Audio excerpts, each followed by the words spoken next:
22 तारखेला होणारा राम मंदिराचं उद्घाटन हे देशामध्ये एक मोठा धार्मिक उत्सव म्हणून आम्ही त्याच्याकडे पाहतो आणि म्हणून आता सध्याला माननीय मुख्यमंत्री, महाराष्ट्रातील असलेले आमचे सर्व मंत्रीगण, जिल्हा प्रमुख असतील, संपर्क प्रमुख असतील, पदाधिकारी जेवढे काय आहेत त्यांच्याशी आता व्हीसीवर त्यांचं बोलणं सुरू आहे। अनेक वर्षाची जी काही मागणी आहे यासाठी झालेली आंदोलनं आणि त्यामुळं झालेली ही स्वप्नपूर्ती, माननीय मोदी साहेबांनी हे जे काय घडवून आणलं, सुप्रीम कोर्टाने जरी आदेश दिला तरी त्या मंदिर उभारणीच्या कामामध्ये अनेक लोकांचा व्यत्यय सुद्धा यायचा प्रयत्न होत होता आणि ते पूर्णत्वाला येतं यासाठी हा आनंद दिवस सर्वजण साजरा करतायत। सर, आज विरोधी पक्षनेत्यांनी सांगितलेलं आहे, विजय 10 तारखेला मुख्यमंत्री बदलतील हा माझा दावा आहे। 10 तारखेला मुख्यमंत्री बदलतील याबद्दल काही लोक स्वप्न पाहत आहेत। आता एक जणांनी स्वप्न पाहिले ते सगळे थकत चाललेले आहेत। संजय राऊत स्वप्न पाहतात, कधी तो आदित्य स्वप्न पाहतोय आणि ज्योतिषी सांगणारे अनेक जण राजकारणामध्ये आता नव्याने तयार होत चाललेले आहेत। पण तुमच्या माहितीचं सांगतो, कोणताही प्रकारचा बदल होणार नाही। येणारी लोकसभा आणि विधानसभा माननीय मुख्यमंत्री एकनाथ शिंदे यांच्या नेतृत्वाखालीच लढवले जाणार आहे। अयोध्येतील राम मंदिर हे भाजपची प्रॉपर्टी नाही किंवा त्यांच्या नावावरती त्यांचा तो 7-12 नाही, असं संजय राऊत यांनी टीका केली।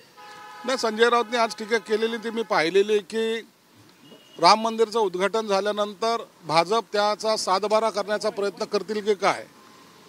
त्यांना मी एकच सांगेल की हे राम मंदिर आहे, राम लल्लाचं मंदिर आहे, देशाच्या सर्वसामान्य माणसाच्या एक अभिमानाचं प्रतीक आहे, श्रद्धेचं प्रतीक आहे। हे काही मुंबईचा महापौर बंगला नाही आहे ज्याचा कब्जा काही लोकांनी केलेला आहे, ते त्या पद्धतीने होणार नाही। हे सर्वांसाठी खुलं असणार आहे आणि हे आमच्या श्रद्धेचं स्थान आहे। म्हणून संजय राऊत सारख्या फडतूस माणसाने टीका केली तरी त्याचा आम्ही काही गांभीर्याने घेत नाही। आज एक महत्त्वाची बैठक झाली, राज ठाकरे वर्षावरती मुख्यमंत्र्यांची भेट घ्यायला आले होते। राम मंदिराच्या उद्घाटनाच्या नेमका आधी अशा पद्धतीची बैठक होणं काय संदर्भ आहे?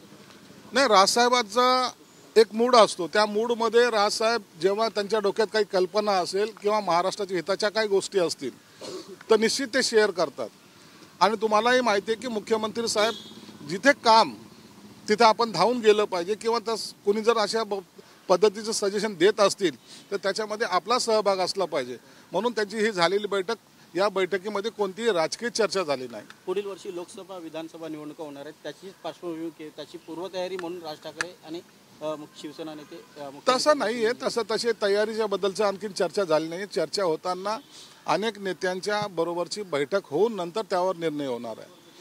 12 तारखेला माननीय प्रधानमंत्री मुंबईला येत आहेत, पुण्याला येत आहेत, इथे काही उद्घाटन आहे, त्या संदर्भामध्ये कदाचित चर्चा झाली असावी किंवा प्रधानमंत्र्यांकडे आपल्या महाराष्ट्रासाठी काही मागणी करायची असेल त्या संदर्भामध्ये त्यांच्या काही सूचना असेल ते त्यांनी घेतलेल्या आहेत। भाजपाने समसमान जागा अजित पवारांकडून मागितलेल्या आहेत, तुमच्याकडे समसमान जागा मागितलेल्या आहेत अजित पवारांकडून। अजित पवारकडून कोणी काय मागितलं याबद्दल माहीत नाही, परंतु जोपर्यंत तिन्ही नेते एकत्रित बसत नाही तोपर्यंत कोणताही निर्णय अधिकृतपणे जाहीर करता येणार नाही। रामाला किडनॅप केले असं संजय राऊत म्हणाले। भाजपाने रामाला किडनॅप केले याच्यासारखं हास्यास्पद विधान कोणतं नाही। तुम्ही जे काही लोकांना किडनॅप केले किंवा तुम्ही ज्या लोकांची दातखिळी बसवली त्याबद्दल त्यांनी चिंता करावी। आमच्याकडे असं कोणाला किडनॅप करण्याचे प्रकार नसतात। आमच्याकडे उघड उठाव करण्याचा एक आमचा अनुभव आहे आणि छाती ठोकपणे काम करणं ज्याला म्हणतात ती करायची आमची मानसिकता आहे। म्हणून अशा किडनॅपच्या प्रकाराला आम्ही कधी खतपाणी घालत नाही किंवा त्याला अशा प्रकारचे कामं सुद्धा आम्ही करत नाही। तयारी सुरू करताय, पण 20 तारखेला जरांगे पाटील चालत मुंबईच्या दिशेने निघणार आहेत, कसं आहे वादळ रोखणार? नाही, निश्चित आहे। या संदर्भामध्ये मुख्यमंत्री एकनाथ शिंदे साहेबांनी चांगली भूमिका घेतलेली आहे, त्यावर त्याचे वर्किंग चालू आहे। मला वाटतं रोजच्या रोज त्याच्यामध्ये आणखी डेव्हलप होत आहेत। आमची तर इच्छा आहे की जरांगे पाटलांचं मुंबईकडे येण्याचं टाळलं जाईल आणि त्यापूर्वी त्यांना आनंदाची बातमी कदाचित मिळेल असा आमचा एक कयास आहे। म्हणून शक्यतो या सर्व गोष्टी तातडीने कसे काय सोडवता येतील यासाठी सरकार प्रयत्न करत आहेत।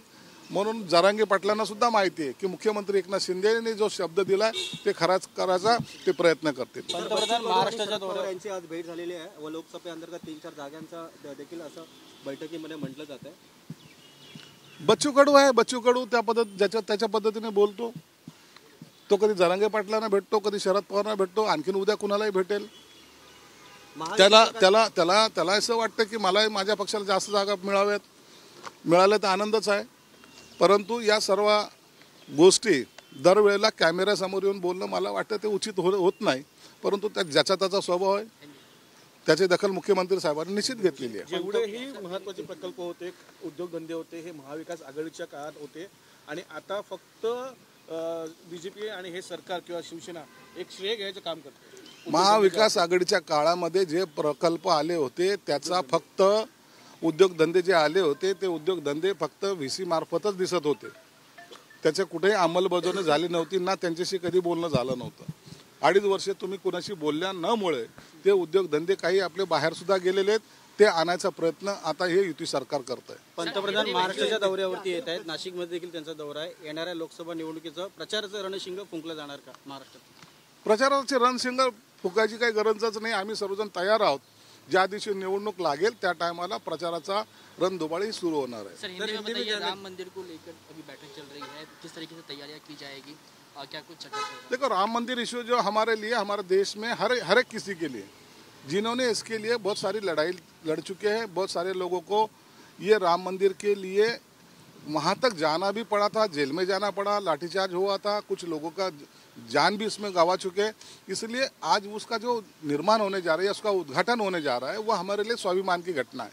इसलिए ये जो बैठक हो रही है तो हमारे सब मंत्रीगण, हमारे आमदार, खासदार, पदाधिकारी, इनको भी सूचित किया जा रहा है कि तुम अपने अपने एरिया में बड़े जल्लोष के साथ उस दिन को मनाने का है. ये हमारा श्रद्धे का विषय है और हम इसको जोर से मनाएंगे. ऐसी हमारे मुख्यमंत्री एकनाथ शिंदे साहब ने सबको सूचना दी है. इसको लेकर राजनीति भी हो रही है. उद्धव ठाकरे कहते हैं कि उनको आमंत्रण नहीं दिया गया, कल शरद पवार कहते हैं उनको भी आमंत्रण नहीं दिया गया.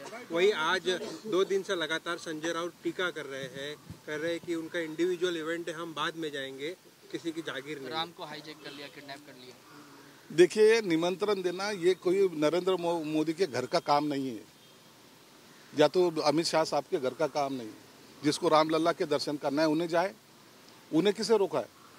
लेकिन हर टाइम अपना राम मंदिर का बात अलग छोड़ दो, लेकिन मेरी बैठने की जगह कहाँ है ये देखने की जो लोग कोशिश करते हैं ना, उनको निमंत्रण नहीं भेजा गया. ये दर्शन सबके लिए. रामलला किसी एक पार्टी का नहीं है, किसी एक की जागीरी नहीं है. और रामलला का दर्शन को जिसको आना चाहिए वो उन्होंने आना चाहिए और दर्शन लेना चाहिए. उसके ऊपर राजनीति नहीं करना चाहिए. और ये जो बात बार बार कह रहे कि उसका कुछ 7-12 बना रहे कि भाजपा की जागीर है क्या, ये बाबा मुंबई का मेयर निवास नहीं है जिसकी जागीरी कुछ लोग लेके बैठे. तो ये राम मंदिर सबके लिए. सर, लेकिन किडनैप करने के बाद जो है वो विरोधी करते हुए नजर आ रहे हैं. राम को कोई किडनैप कर सकता है? राम को तो वो कुछ भी बोल सकते हैं. उनका मानसिक संतुलन ये बिगड़ चुका है. राम को किडनैप किए, अरे कैसी बेवकूफ जैसी बात करते हो. हम राम के पैर छूते हैं और ये बोलते राम को किडनैप किया है. तो इनको अभी इनकी मानसिक संतुलन बिगड़ चुका है. इनको ट्रीटमेंट की जरूरत है. सर, किसानों से जुड़ा हुआ एक सवाल है. कृषि मंत्री धनंजय मुंडे के बीड जिले में एक किसान जब प्याज का उत्पादन करके उसको सोलापुर जिले में बेचने के लिए जाता है तो उसको प्रति किलो 1 रुपये का भाव मिलता है. और इतना ही नहीं, जब पूरा ट्रांसपोर्टेशन कॉस्ट निकालता है तो उसको 565 रुपये अपने जेब से देने पड़ते हैं. देखो, ऐसी घटना 1-2 जगह पे जरूर हो चुकी है. और ये कांदे का जो चढ़ उतार का जो सिलसिला चल रहा है उससे किसानों को तकलीफ हो रही है. हम सब लोग मान्य करते हैं. जो निर्यात बंद कर दिए थे, अभी वो निर्यात का भी हमने अभी वो सरकार ने वो चालू किया. किसानों के प्याज के अगर 2 रुपये 5 रुपये दाम बढ़े तो कुछ लोगों को ऐसा लगता है कि महंगाई बहुत बढ़ गई, लेकिन वो कोई भी वो किसानों की तरफ देखता नहीं. बहुत सारे किसानों ने अपने खेत में का कांदा रहो उसका पूरा नायनाट कर दिया, सफाई कर दिया, क्योंकि उनको बेच के उनके हाथ में कुछ नहीं आता. इसलिए हमें ऐसा लगता है कि उसको हमी भाव मिलना चाहिए. किसानों को कांदा रहो, ये द्राक्ष रहे या गन्ना रहे, ये जो फसलें होती है उसका एक हमी भाव अगर मिल गया तो वो किसान उसको निर्मित करेगा. नहीं तो किसानों की आत्महत्या ये तय है. किसान इसी कांग्रेस बात को का आज लेकर वर्धापन परेशान दिन है. है. कांग्रेस का आज वर्धापन दिन है. बड़ा कार्यक्रम नागपुर में किया जा रहा है. उसी के साथ कल ऐलान किया गया था कि भारत न्याय यात्रा, भारत जोड़ो के बाद दूसरी यात्रा राहुल गांधी करेंगे. कैसे देखते हैं उसे? कितना चैलेंज रहेगा? कितना चैलेंज रहेगा आपको? कुछ चैलेंज नहीं रहेगा. काई की कौन से न्याय की बात कर रही है? इन्होंने देश के राजनीति में हर जाति में झगड़ा लगाया हुआ है. ये क्या न्याय देंगे? बाबा साहब अम्बेडकर की घटना को अगर इन्होंने फॉलो करते थे, वो न्याय व्यवस्था को अगर इम्प्लीमेंट करते थे, मेरे ख्याल से तो ये देश में कहीं दंगे होते नहीं थे। लेकिन आपस में लड़ाओ, ये अंग्रेजों की नीति कांग्रेस ने अपनाई थी। पहले भारत जोड़ो की यात्रा निकाली थी, अभी न्याय की यात्रा निकाल रहे। उनकी उम्र के हिसाब से और वो वातावरण के हिसाब से शायद मेरे ख्याल से उनका ये इवेंट वो कर रहे हैं और उसको कोई रिस्पांस मिलने वाला नहीं। सर, मनोज जरांगे पाटिल फिर अल्टीमेटम पे आज पूरा प्रोग्राम दे दिया है कि मुंबई में दाखिल होंगे। सरकार की तरफ से किस तरीके से बातचीत कर रही है, क्या एक सोल्यूशन आएगा? सरकार अपने तरफ से पूरी कोशिश कर रही है और मुझे लगता है उसमें सफलता मिलने की भी कगार पे सरकार है। इसलिए हम उस बात को लेके चल रहे हैं कि मराठा समाज को आरक्षण देते वक्त कहीं वो आरक्षण कहीं कैंसिल ना हो जाए, कोई कोर्ट में ना जाए और कोर्ट में जाके वो आरक्षण जैसे पहले दिया था फिर कैंसिल ना हो जाए, और ओबीसी आरक्षण को कहीं धक्का ना लगे। ये जो भूमिका है, ये दोनों भूमिका एक साथ मुख्यमंत्री एकनाथ शिंदे साहब निभा रहे और ये करने में जो भी कसरत करना पड़ती वो कर रहे। और जरांगी साहब रहो और ओबीसी के नेता रहो, सबको भरोसा एकनाथ शिंदे साहब के ऊपर है। उनको लगता है कि ये न्याय भूमिका सिर्फ एकनाथ शिंदे साहब ले सकते हैं। आज राज ठाकरे इन्होंने मुलाकात की, क्या ये मुलाकात राजनैतिक मुलाकात थी? राज ठाकरे इन्होंने कुछ सुझाव दिए हैं? देखो, राज साहब के दिमाग में कोई जो नई कल्पना कुछ होती है तो वो अपनी बातें किसी से शेयर करते हैं। आज महाराष्ट्र के मुख्यमंत्री काम करते हैं, ये उनकी धारणा भी है, इसलिए उस बात डेवलपमेंट के बात पे ही वो आज शिंदे साहब को मिलने आए थे। कोई राजनीतिक सवाल नहीं था। अभी उन्होंने भी कुछ सजेशन दिए।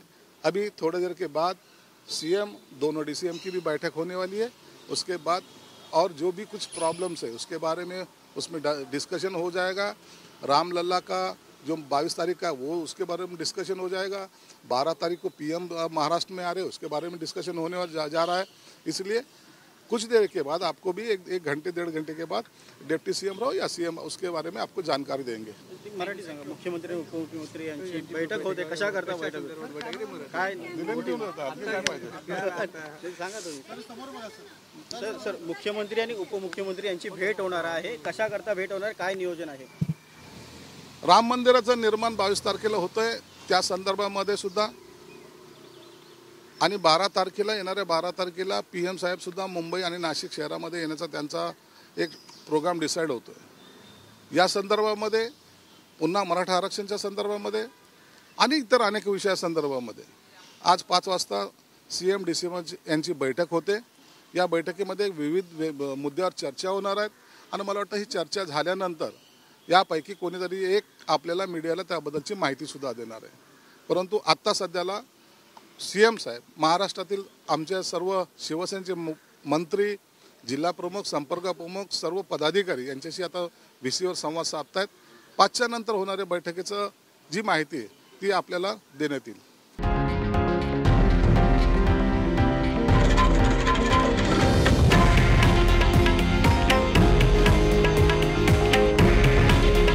हे आहे देशातील नंबर 1 न्यूज नेटवर्क आणि आपण पाहत आहात TV9 मराठी।